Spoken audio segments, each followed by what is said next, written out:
So I wanted to come and talk to you guys tonight about a production tool that I use and have used over the course of my career called the Show and Tell.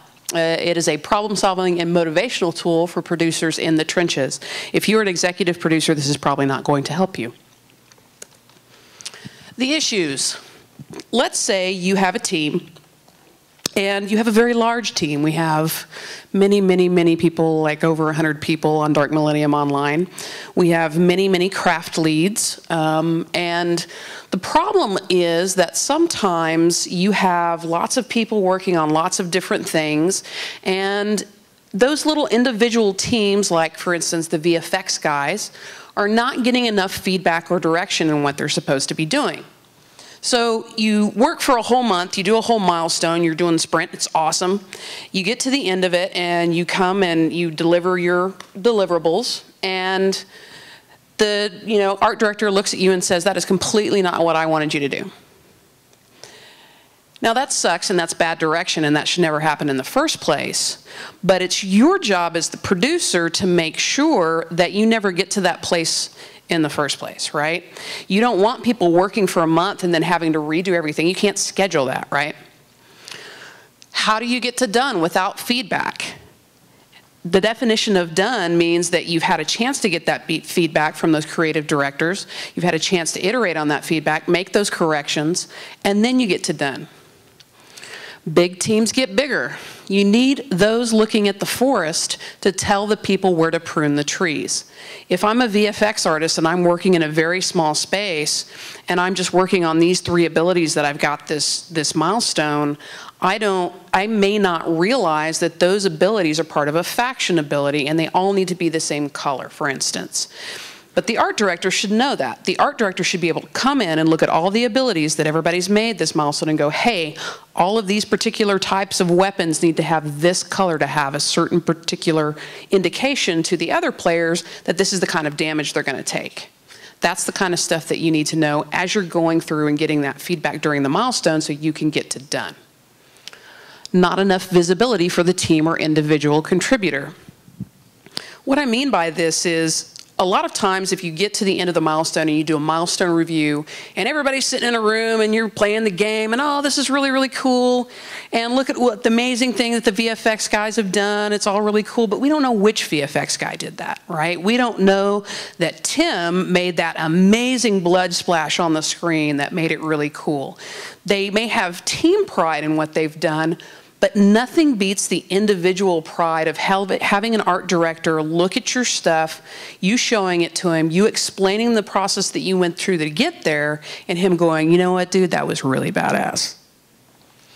And it gets people excited. If I am able to tell my art director and show my art director what I've done, it gets me excited about the process. It gets the art director excited about what I've been doing, and gets the whole team together and excited about the product that they're making.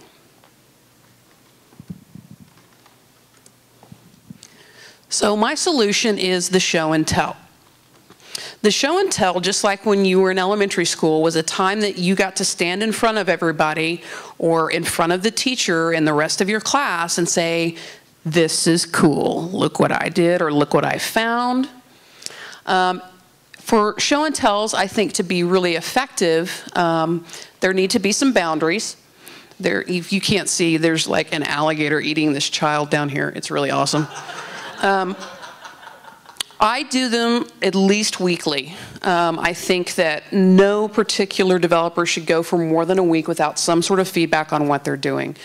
At times it's going to be necessary for you to do it more than once a week, especially if you're working on something critical or you're trying to mentor up a new artist on a particular art style. At Vigil we have a very particular art style. It's very important that people are mentored really closely to get up to that art style and our level of quality before we kind of let them keep going. It's great to have it in game. As much as possible you actually want to see the product that you've contributed in the game and working and playing.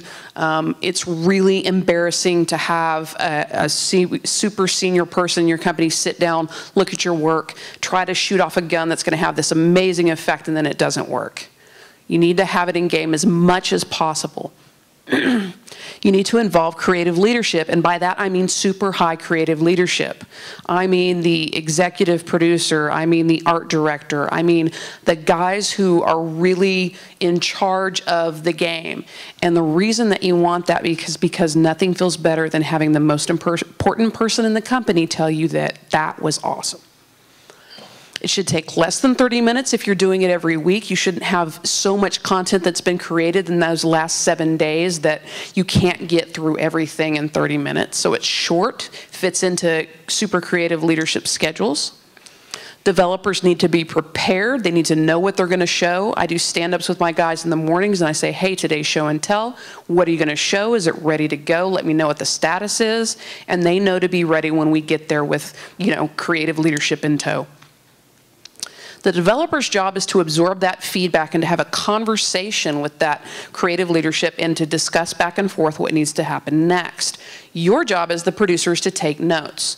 They absorb, you take notes, you send out that feedback afterwards, and they don't have to worry about writing every little thing down. Let them listen, let them think, let them absorb, let them talk to that person and establish a relationship with that super high creative person because they really like that. They enjoy that. Why does this work? I think you can probably figure out why it's working by things I've said before. But you're not spending a large of time of working in a vacuum. Like I said before, you don't want to spend a month working on something. You made a sketch, and then you painted it, and then you arted it up, and you made a model, and at the end of the milestone, the guy goes, dude, that was supposed to be an orc. You don't want that. It also breeds accountability. Sometimes people can hide in the schedule. They've got a whole month to deliver whatever they've got to deliver, and maybe this week they kind of had a bad week and they kind of slacked off, but it doesn't matter because nobody's going to see anything until the end of the milestone, so I'll just crunch later. It'll be fine. But if you have to show stuff every week, suddenly the executive producer of the company is going to come to your desk this afternoon. What are you going to do? Say you didn't do anything this week? They get used to regular constructive feedback, which I have found that artists especially really like. They really like to get that feedback and that direction from those folks. They really want to please, right? So they enjoy that. They get used to presenting. They get used to, talking to, this big guy at the company who I never get to talk to. They get used to that. They get used to giving presentations and explaining what they've done and why they've done it. And that's really good for their professional development. It allows leadership to focus in tightly on that specific element. A really good example of this is sound. A lot of times you're going through the game and you're playing the game and they're giving feedback or whatever, and this level looks awesome, but they're not really focused on the sound. So if you can do a show and tell every week where the executive producer or creative lead sits down and actually listens to the sound that they've created, they can really get in and give good feedback while they're focused on that particular thing and not distracted by the uber shiny blood everywhere. It's exposure of the cool to leadership. Sound guys. Hi, sound guys. I manage sound guys. They're awesome. Exposure of the cool to leadership. One of the things I want to talk about sound in particular is a lot of times levels get created and, hey, they're done, and they play through them, and they're like, okay, they're awesome.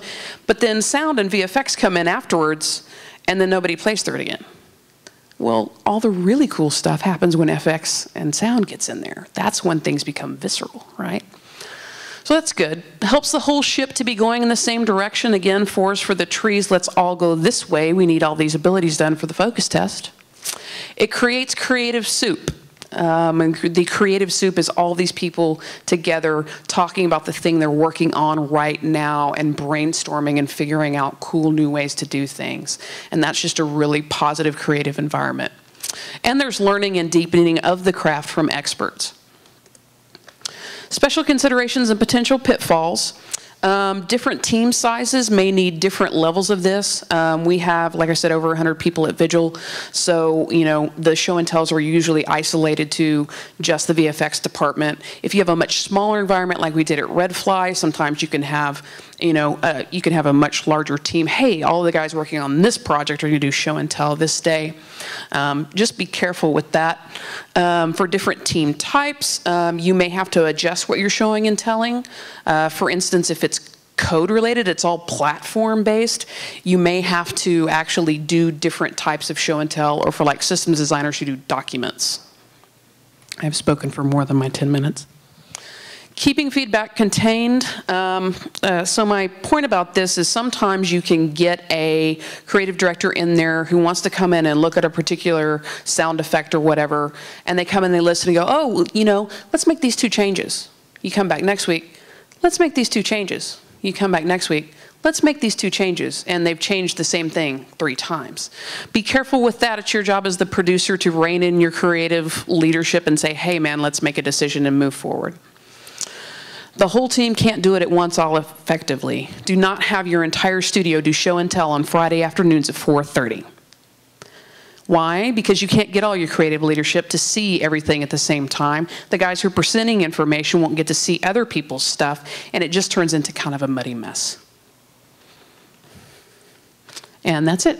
I am after my 2 minutes. My name is April Burba. I am a production manager at Vigil Games. Thank you very much.